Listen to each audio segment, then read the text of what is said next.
इंसानों की तारीख की सबसे बड़ी सैर, 7 आसमानों की सैर, अल इसरा वल Meraj. You believe that Muhammad went to heaven on a winged horse? Yes, I believe in God. शब मेराज में सिदरतुल मुंतहा। ये इतना अजीम सफर मक्का में रसूलुल्लाह सल्लल्लाहु अलैहि वसल्लम की जिंदगी के सबसे मुश्किल और सख्त टाइम में हुआ। पहले आप सल्लल्लाहु अलैहि वसल्लम का बाइकआउट किया गया, फिर आप सल्लल्लाहु अलैहि वसल्लम के दिल के सबसे करीब लोग हजरत अबू तालिब और हजरत खदीजा रज़ियल्लाहु ताला अन्हा की वफात, फिर ताइफ में आप सल्लल्लाहु अलैहि वसल्लम को इतने पत्थरों से मारा गया कि जूते खून से भर गए। एंड टू टॉप दैट, मक्का में आप सल्लल्लाहु अलैहि वसल्लम की सिटीजनशिप भी खत्म कर दी गई। और जब आप सल्लल्लाहु अलैहि वसल्लम मक्का में किसी और की पनाह में रह रहे थे, अल्लाह ने इसी सबसे मुश्किल टाइम आप सल्लल्लाहु अलैहि वसल्लम को इंसानों की तारीख की सबसे बड़ी सैर कराई, 7 आसमानों की सैर। A journey like none before. ये 7 आसमानों का सफर नबूवत के 11वें साल में हुआ, विच मीन्स ऑलमोस्ट बिल्कुल मिडल में। और ये सफर रसूलुल्लाह सल्लल्लाहु अलैहि वसल्लम की जिंदगी का टर्निंग पॉइंट था। 7 आसमानों के इस सफर से पहले आप सल्लल्लाहु अलैहि वसल्लम मक्का में बहुत सख्त जिंदगी गुजार रहे थे, लेकिन इस सफर के डायरेक्ट बाद आप सल्लल्लाहु अलैहि वसल्लम ने मदीना हिजरत फरमाई, जहाँ एक नए रियासत के लीडर और बादशाह के तौर पर उनकी जिंदगी बिल्कुल बदल गई। एक दिन मक्का में आधी रात को जिब्राईल अलैहिस्सलाम आप सल्लल्लाहु अलैहि वसल्लम को बुराक पर मक्का से जेरूसलम बैतुल मुकद्दस की तरफ ले गए। ये बुराक नाम बर्क से निकला है, जिसका मतलब है लाइटनिंग, और हो सकता है इसका ये नाम इसकी लाइटनिंग स्पीड की वजह से इसको मिला हो। बैतुल मुकद्दस में आप सल्लल्लाहु अलैहि वसल्लम ने सारे पैगंबरों की इमामत की, और वहाँ से जिब्राईल अलैहिस्सलाम के साथ आप सल्लल्लाहु अलैहि वसल्लम पहले आसमान की तरफ रवाना हुए। पहले आसमान का दरवाजा इनके लिए खोला गया, और ये दरवाजा हमारे दरवाजों जैसा नहीं था। पहले आसमान में आप सल्लल्लाहु अलैहि वसल्लम की मुलाकात आदम अलैहिस्सलाम से हुई। उनके राइट साइड पर जन्नत के लोग और उनके लेफ्ट साइड पर जहन्नुम में लोग थे। आदम अलैहिस्सलाम यूनिवर्स के पहले इंसान और दुनिया के सारे इंसान इन्हीं की औलाद हैं, और आदम अलैहिस्सलाम का जिक्र कुरान में 25 दफा हुआ है। आप सल्लल्लाहु अलैहि वसल्लम ने उन्हें सलाम किया, उन्होंने सलाम का जवाब दिया, और आप सल्लल्लाहु अलैहि वसल्लम दूसरे आसमान की तरफ रवाना हुए। वहाँ उनकी मुलाकात ईसा और याह्या अलैहिस्सलाम से हुई। ईसा और याह्या अलैहिस्सलाम एक दूसरे के कजन्स थे, जिन्हें क्रिश्चियनिटी में जीसस और जॉन द बैप्टिस्ट कहा जाता है। ये दोनों पैगंबर आज से 2000 साल पहले रोमन एम्पायर के स्टेट फलस्तीन में पैदा हुए, और इन दोनों कजन्स की जिंदगी बहुत ही मुश्किल हालत में गुजरी। हजरत याह्या अलैहिस्सलाम को एक जालिम हुक्मरान ने शहीद कर दिया, और इनकी शहादत को आज भी लोग करबला में इमाम हुसैन की शहादत से कंपेयर करते हैं। इनके कजन ईसा अलैहिस्सलाम के साथ भी यही होने वाला था, लेकिन अल्लाह ने आखिरी टाइम उन्हें दुनिया से उठा लिया। कुरान में याह्या अलैहिस्सलाम का जिक्र 5 दफा हुआ है, और हजरत ईसा अलैहिस्सलाम का जिक्र 25 मरतबा हुआ है। आप सल्लल्लाहु अलैहि वसल्लम ने इन्हें सलाम किया, उन्होंने सलाम का जवाब दिया, और आप सल्लल्लाहु अलैहि वसल्लम तीसरे आसमान की तरफ रवाना हुए। वहाँ उनकी मुलाकात यूसुफ अलैहिस्सलाम से हुई। यूसुफ अलैहिस्सलाम आज से ऑलमोस्ट 3600 साल पहले फलस्तीन में पैदा हुए, एंड वी ऑल नो कि कैसे वो वहाँ से इजिप्ट, जो उस जमाने का सुपर पावर था, उसके वाइस रॉय मतलब बादशाह के बाद सबसे ताकतवर वजीर बने। ये ऐसे था कि आज कोई यूके का प्राइम मिनिस्टर बने। यूसुफ अलैहिस्सलाम का जिक्र कुरान में 27 मरतबा हुआ है, और ये वाहिद पैगंबर है जिनकी डिटेल्स कुरान में बाइबल से भी ज्यादा है।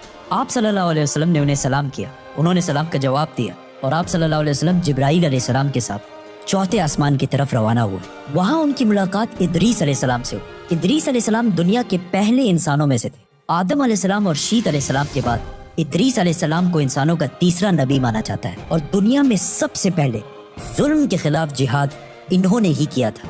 इदरीस अलैहिस्सलाम को दुनिया का पहला साइंटिस्ट भी समझा जाता है, क्योंकि उन्होंने पहली दफा दुनिया में पेन कलम यूज किया था। पहली दफा आसमान में स्टार्स और प्लैनेट्स की मूवमेंट को ऑब्जर्व करके इंसानों की जिंदगी आसान बनाई थी। इदरीस अलैहिस्सलाम का जिक्र कुरान में 2 मरतबा हुआ है। आप सल्लल्लाहु अलैहि वसल्लम ने इन्हें सलाम किया, उन्होंने सलाम का जवाब दिया, और आप सल्लल्लाहु अलैहि वसल्लम 5वें आसमान की तरफ रवाना हुए। वहाँ आप सल्लल्लाहु अलैहि वसल्लम की मुलाकात हारून अलैहिस्सलाम से हुई।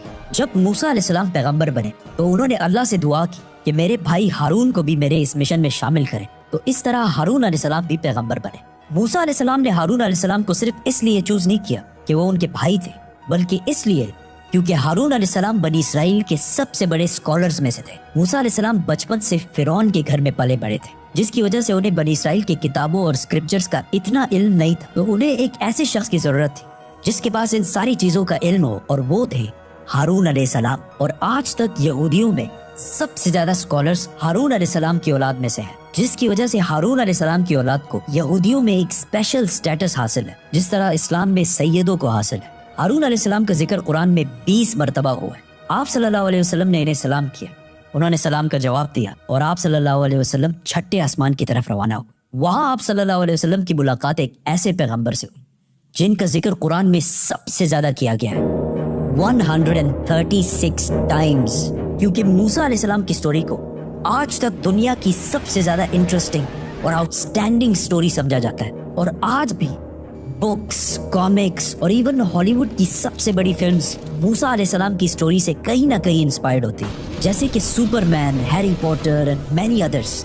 یہ سارے سٹوریز بلینز آف ڈالرز کما چکے ہیں۔ And I was like, come on, this is Musa alayhi salam's story. ہوا ایسے کہ جب یوسف علیہ السلام مصر کے پرائم منسٹر بنے تو انہوں نے اپنے 11 بھائیوں کو بھی ایجپٹ میں آباد کیا، اور کافی جنریشنز تک وہ ادھر ہی رہے، اور آہستہ آہستہ وہ ایجپٹ کے سب سے اسٹرانگ اور رچ کمیونٹی بنے ایز یوزول۔ لیکن یہ دیکھ کر مصر کے لوگ ان سے ڈرنے لگے اور انہوں نے بنی اسرائیل پر ظلم کرنا شروع کیا، اور آخر سارے یہودیوں کو غلام بنا دیا، اور بنی اسرائیل مصر والوں کے 400 سال تک غلام رہے، جس میں انہوں نے ان پر بہت ظلم کیے۔ آخر 400 سال بعد موسیٰ علیہ السلام کے ذریعے اللہ نے بنی اسرائیل کو فرعون کی غلامی سے نکال دیا۔ وہاں سے آپ صلی اللہ علیہ وسلم 7ویں اور آخری آسمان پہنچے، جہاں ان کی ملاقات ان کی great great great grand father سے ہوئی، حضرت ابراہیم علیہ السلام۔ پچھلے ہزاروں سال سے دنیا کے سب سے بڑے ریلیجنز ابراہیمک ریلیجنز رہے ہیں، اور آج بھی دنیا کی 60% آبادی انہی ابراہیمک ریلیجنز کو فالو کرتی ہے، اور ہر دن 5 وقت کی نمازوں میں مسلمان ابراہیم علیہ السلام کے لیے اسپیشل دعا کرتے ہیں۔ اس کے بعد آپ صلی اللہ علیہ وسلم سدرۃ المنتہا کے پاس پہنچے۔ وہاں آپ صلی اللہ علیہ وسلم کو بیت المعمور دکھایا گیا، جس کا ہر دن 70,000 نئے فرشتے طواف کرتے ہیں۔ سدرۃ المنتہا آخری باؤنڈری ہے، وہ آخری حد ہے، مخلوق کوئی اس سے آگے نہیں جا سکتی۔ لیکن رسول اللہ صلی اللہ علیہ وسلم کو اجازت تھی، اسی لیے وہ جبرائیل علیہ السلام کو چھوڑ کر اکیلے آگے بڑھے اور اللہ کے دربار میں حاضر ہوئے۔ آپ صلی اللہ علیہ وسلم سے بعد میں صحابہ نے پوچھا کہ کیا آپ نے اندر اللہ کو دیکھا؟ تو آپ صلی اللہ علیہ وسلم نے کہا کہ میں کیسے دیکھتا، وہاں نور، لائٹ کا پردہ تھا۔ یہاں اس اتنے عظیم سفر کا اصلی مقصد ظاہر ہوا۔ یہاں اسلام کا سب سے بڑا حکم مسلمانوں پر فرض ہوا، نماز، جو پچھلے 1400 سال سے پوری دنیا کے کونے کونے میں ادا ہو رہی ہے۔ اس سے پہلے نماز فرض نہیں ہوئی کیونکہ مکہ میں مسجد بنانا امپاسبل تھا، لیکن آسمانوں کے اس سفر کے بعد مسلمانوں نے مدینہ کی طرف ہجرت کی اور وہاں اسلام کی پہلی مسجد بنائی، اور اسی نماز کی وجہ سے مدینہ میں ایک ایسی ڈسپلنڈ اور مضبوط کمیونٹی بنی جس نے آگے جا کے کچھ ہی سالوں میں رومن اور پرشین امپائر، 2 بڑی سپر پاورز کو فتح کر لیا۔ اس وقت آپ صلی اللہ علیہ وسلم پر 50 نمازیں فرض ہوئی۔ جیسے ہی آپ صلی اللہ علیہ وسلم وہاں سے روانہ ہوئے، ان کی ملاقات موسیٰ علیہ السلام سے ہوئی۔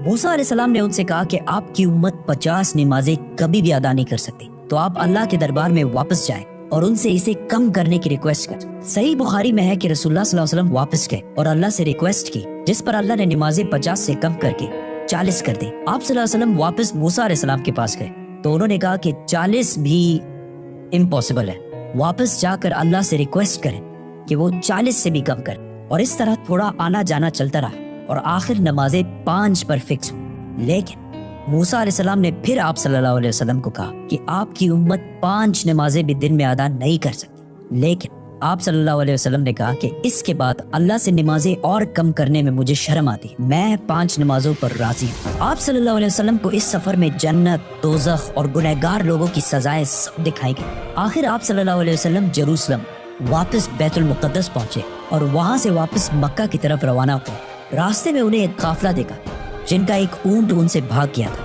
جیسے ہی آپ صلی اللہ علیہ وسلم واپس مکہ پہنچے تو مکہ والے سارے سو رہے تھے، which means یہ سارا کچھ آپ صلی اللہ علیہ وسلم نے ایک ہی رات میں کیا تھا۔ اب یہ کیسے پاسبل ہے؟ آئنسٹائن کی تھیوری آف ریلیٹیوٹی کے مطابق What is time? Time is not absolute, Time is not absolute. جس کا مطلب ہے کہ اگر ایک شخص تیز موو ہو رہا ہے اور دوسرا اپنی جگہ پر کھڑا ہے تو یہ دونوں ٹائم کو بالکل ڈیفرنٹ محسوس کریں گے، اور اگر کوئی لائٹ کے سپیڈ کے قریب ٹریول کرے تو اس کے لیے ٹائم بہت ہی سلولی پاس ہوگا۔ And as we know، Buraq کا نام ہی اس کی لائٹننگ سپیڈ کی وجہ سے رکھا گیا ہے۔ اسی لیے آپ صلی اللہ علیہ وسلم کے لیے یہ رات بہت لمبی تھی और बाकी सारों के लिए ये एक नॉर्मल रात थी। जैसे ही आप सल्लल्लाहु अलैहि वसल्लम मक्का वापस पहुंचे, उनको पता था कि अगर वो ये सारी बातें मक्का वालों को बताएंगे तो मक्का वाले उनका बहुत मजाक उड़ाएंगे। लेकिन आप सल्लल्लाहु अलैहि वसल्लम ने सारों को क्लियरली कंप्लीट स्टोरी सुना दी, जिसकी वजह से मक्का वालों ने उनका बहुत मजाक उड़ाया और आप सल्लल्लाहु अलैहि वसल्लम से बैतुल मुक़द्दस के बारे में क्वेश्चंस पूछने लगे, क्योंकि उनको पता था कि इससे पहले आप सल्लल्लाहु अलैहि वसल्लम बैतुल मुक़द्दस कभी भी नहीं गए। लेकिन उसी टाइम आप सल्लल्लाहु अलैहि वसल्लम की मेमोरी को और स्ट्रॉन्ग करने के लिए अल्लाह ने बैतुल मुक़द्दस को आप सल्लल्लाहु अलैहि वसल्लम के सामने पेश किया, इसी तरह जिस तरह आप इस टाइम ये वीडियो देख रहे हैं। मक्का वाले आप सल्लल्लाहु अलैहि वसल्लम से बैतुल मुक़द्दस के बारे में पूछते रहे और आप सल्लल्लाहु अलैहि वसल्लम उनके हर बात का जवाब देते रहे, जिससे वो सारे बिल्कुल शॉक हो गए। आप सल्लल्लाहु अलैहि वसल्लम ने उन्हें उस काफले का भी बताया जिसका ऊंट भाग गया था, और उसके थोड़ी ही देर बाद वो काफला भी पहुंच गया, और उन्होंने कहा कि ये सब कुछ सच है, जिससे मक्का वाले और भी शॉक हो गए। लेकिन ये ऐसा वाकया है कि जिसे आज भी और उस जमाने में भी मानना बहुत ही मुश्किल था, जिसकी वजह से कुछ कमजोर ईमान वाले मुसलमान भी इस्लाम से फिर गए, और आप सल्लल्लाहु अलैहि वसल्लम के दोस्त जिन्होंने आप सल्लल्लाहु अलैहि वसल्लम को पनाह दी थी, उन्होंने भी आप सल्लल्लाहु अलैहि वसल्लम की बात नहीं मानी। लेकिन जब अबू बकर रज़ियल्लाहु ताला अन्हु को इसका पता चला तो उन्होंने कहा कि अगर रसूलुल्लाह सल्लल्लाहु अलैहि वसल्लम ने कहा है तो ये यकीनन बिल्कुल सच बात होगी, जिस पर उनका नाम उस दिन से अबू बकर सदीक पड़ा। ये सफर कोई मामूली सफर नहीं था, बल्कि इसने इस्लाम की सख्त दिन खत्म करके इस्लाम के उरूज के दिन शुरू किए, और इससे अगले ही साल मदीना से 72 लोग आप सल्लल्लाहु अलैहि वसल्लम को अपने बादशाह और लीडर के तौर पर मक्का से मदीना की तरफ ले जाने के लिए है। सब्सक्राइब।